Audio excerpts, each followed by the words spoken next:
Are we finally getting that big firmware update? Are we getting 4K Fine 60? Are we getting fixes to various battery and autofocus issues? A new firmware is coming soon, but are we getting it in time for Christmas or Chinese New Year? Click subscribe and we'll get right to it.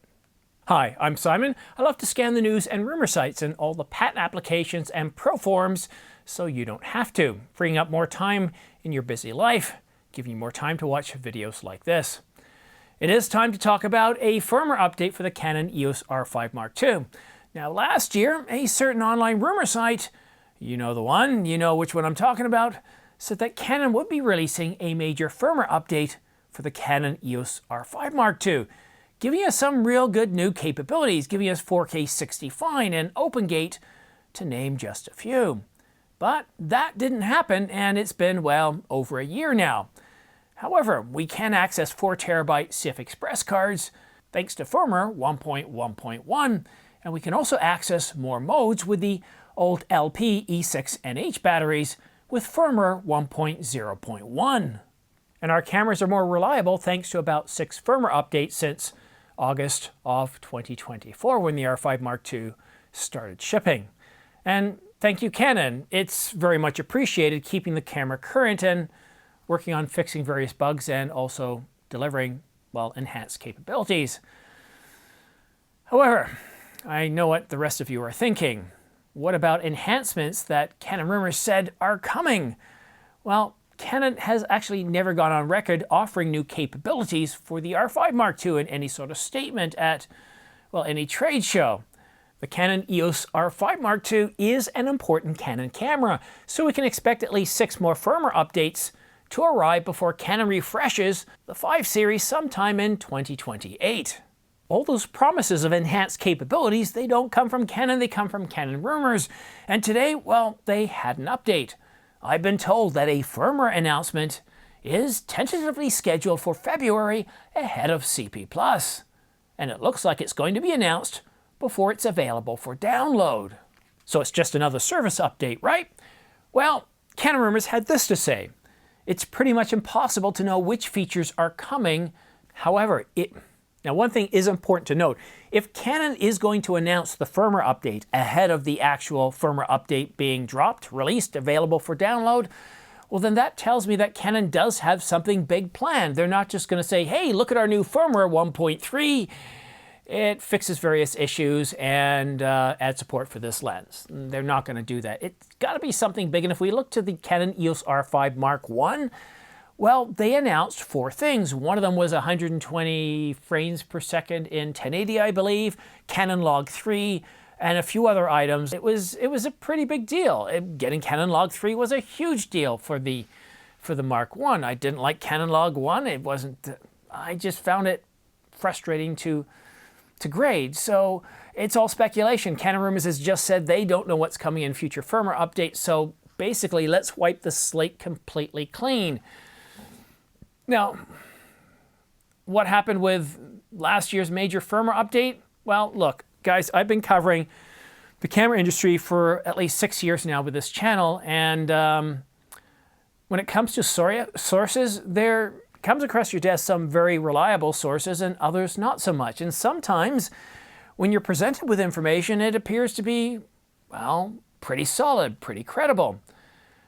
I'm getting a sense that Canon rumors, well, they weren't talking to a trusted and reliable source. The source they were talking to either didn't have, how should we say, validated information, or it was just somebody punking Canon rumors.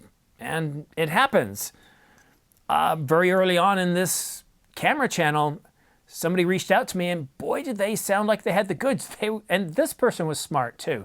So I figured they were onto something. And they weren't. They were delusional. The only major new capability added to the Canon EOS R5 Mark II since it was announced, well, was supporting larger capacity cards, and that was a pretty big deal. I have one of those 4TB cards, and that wasn't even mentioned in one of those rumored firmware updates. Now, as far as that promised update, it's not real. It's not happening. If we want to see any of those new capabilities, well, unfortunately, we're going to have to do a little bit of work ourselves, and we need to raise the priority and let Canon know what we would like to see. And so instead of putting the monkey on your back, let me go ahead and give my spin. One, well, give us oversampled 8K, oversampled 4K up to 60 frames per second. That's 4K fine. Now the camera can do 8K up to, well, 60 frames per second. So the oversampling part, yeah, the camera can do it. It should be able to do 4K 60 fine without issues. Now, could there be some sort of overheating at a certain point? Well, sure, it's possible. But again, for those of us that have the battery grip, the cooling battery grip, which is around here somewhere, I can't tell where. I thought I brought it down here. I guess I didn't. I know it's not on the R5 because that's what I have right here. I'm losing stuff already, and part of that is my mind. It's, oh, am I recording audio? I am. I'm so happy I'm recording audio. I just got home, and I got to take my son to two things. So that's, you probably just heard that bang. That's from him there. I got to take him to an orthodontics appointment, and then we have another one right after that. So it's crazy. I'm going to record this quickly, and then we're going to head out. So, oh yeah, and the Canon EOS R6, the Mark II, well, it can do 4K 60 fine, no problems, for heaven's sake. And the Mark III, well, it can do it as well. Now, next capability is OpenGate. Now, I agree, not many of us are demanding it, but the few that are, well, they're quite vocal, so Canon, let's go ahead and put that one in there and get it out of the way. I mean, after all, you said, yeah, let's go ahead and give it to the C400. You made an announcement that it would come in a firmware update, and please get rid of that AI upscaling and bring us back a proper pixel shift that works with moving subjects, just like the Sony A7R5, which has been out for many years. And allow us, please, to map all functions and capabilities to whatever button we choose to do. And please continue to work on those various battery issues and autofocus issues that people are having problems with, especially some of those ones that have reported last year that were happening in temperatures around 0 to 10 degrees Celsius. Maybe you've worked on some of them, because in firmware updates we do see that one line at the bottom that says various other fixes, so it's hard to tell if you've actually fixed that. So, to you guys at home, to you, Kathy, John, Stephen, Graham, did I leave anything out? Is there something you would like to see in a firmware update that I haven't talked about? Well, let's start a discussion right here, because I can tell you, I know that Canon does actually read, well, pay attention to this channel, and videos like this, they will read the comments. So let's start a discussion in the forum so Canon can see what you want and respond to what other... This is one thing too, because I see some really good points that people make. And instead of maybe saying the same thing in a different comment, respond to that one. Let's build some threads here and let Canon know this is something we really want. And maybe say why and go into details and stuff like that. I really don't like seeing some of the comments where people will say, stupid Canon or something like that. You know, why can't Canon do... They've already announced the camera. They told us what was going to be in it. And in this case, they've delivered. Now, would I like to see more capabilities, enhanced capabilities that keep the camera current as we approach what will be a refresh in just 2.5 to 2 years? Well, sure, but I take that as a bonus and something that wasn't promised, and it wasn't, and I thank Canon for it. Now, at this point, none of my sources have mentioned anything about a firmware update, so if you've overheard anything that you can share with me that I can share with my viewers, please reach out to me at simondyates@gmail.com. Now, maybe you've been to a trade show. Maybe you've overheard something at a store or convention or something. We'd love to hear it. Of course, if you can grade and say how credible the source is, and I'm willing to protect your anonymity, and of course, we don't want to mention names or get anybody in trouble. And if, guys, I see a lot of people ask me a question, what about this lens? What about that? Can you tell me?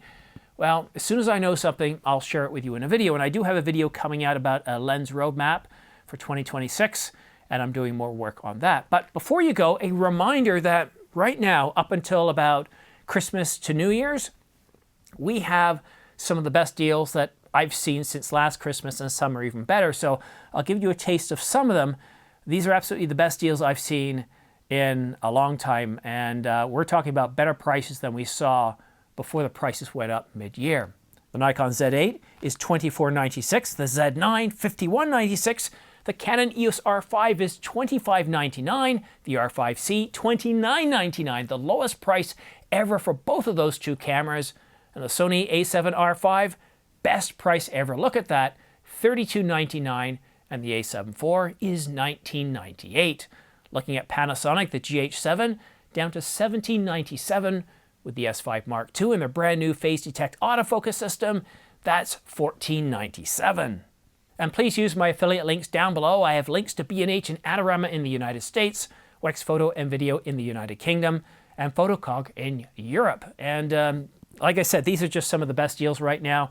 I just purchased the, what was it, the RF 10 to 20 millimeter f4 image stabilized STM or USM, I can't remember. It is $500 off I was able to get it for. But here's the problem. It was due to arrive yesterday when I was working from home. I'm downstairs in the front room, my office, right by the front door. At 3 o'clock, I check, and they say they failed to deliver. Nobody responded. Nobody was home. Well, I can tell you, I looked at my Nest. I could see, yep, a van. It wasn't a Purolator branded van. They outsourced to some people. They do that around this time of year when things get really busy. And there's two clips, one with the van driving off and one with the van sort of parked there. Nobody got out. And I have one of those dogs that makes an awful lot of noise. If he had gotten out of his truck and walked halfway up the driveway, the dog would have barked like crazy. And when that doorbell had gone off, anywhere in the house I would have heard that doorbell, but that dog would have gone absolute crazy. So it was really frustrating. So now who knows where the package is. It was they shipped it back down to the city expecting me to come get it. I said, no way, that's not happening. I tweeted something out to sort of put some pressure on it. And apparently they're sending it up back to my town and pickup area. Really frustrating. I know, why couldn't they have at least said, oh, nobody's home, here's a sticker on your door, and now we're going to go drop it off at the store. UPS, FedEx, they all do that. Purolator has done that in the past, but this time, no. I don't know. It's really annoying. So anyhow, there's lots of deals on. There's this one Nikon lens. It's normally around $4,000. It's $1,200 off. So there's some really good prices, discounts on lenses and camera bodies, as well as accessories. Oh, one other thing too. If you have Angelbird cards, I believe, I'm not sure if it was today, but I just noticed on the website, they've recently released a firmware update. It was in November. I think it was November. Take a look, a firmware update for V4 and V2 cards. So you want to check that out. I'm going to do some updates a little bit later tonight once I'm done with all my chores. Thank you so much for watching. Cheers. Bye-bye now.